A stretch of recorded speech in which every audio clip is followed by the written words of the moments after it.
आज आलो तो शेतात कारण आज मला कांद्याला सुपला टाकायचा होता. थोड्याच वेळात पोतं घेऊन आल्याच्या नंतर मी कांद्याला राऊंड मारत होतो. त्यानंतर मी थोड्याच वेळात सुपल्याची पोतं फोडलं, त्याचबरोबर बादलीत भरलं व थोड्याच वेळात सुपल्या मारायला सुरुवात केली. सुपल्या मारून झाल्याच्या नंतर मला एका दुसऱ्या वावरात पण जायचं होतं.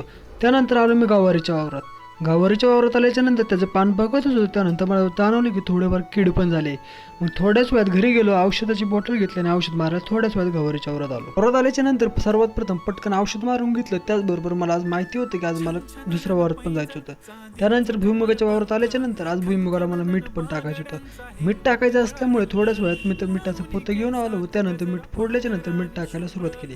मीठ टाकल्याने चांगले असे दाणे लागतात. त्यानंतर दुसऱ्या वावरात आल्याच्या नंतर आज संध्याकाळी मला भाजीसाठी घेवड्याच्या शेंगा पण घ्यायच्या होत्या. त्यानंतर बहिणीला घेतलं, घेवड्याच्या शेंगा न्यायला आलो. त्यानंतर घेवड्याच्या शेंगा घेतल्याच्या नंतर मला आज कणीस पण आणायचं. त्यानंतर कणीस घेण्यासाठी मी आलो मक्याच्या वावरात. थोड्याच वेळात पिशवी पण घेऊन आलो. त्यानंतर मी पिशवी पटकन भरली कणसानी. आणि त्याचबरोबर असे शेती रिलेटेड व्हिडिओ बघायचे असतील तर आपल्या चॅनलला लाईक करा, शेअर करा आणि सबस्क्राईब करायचं विसरू नका.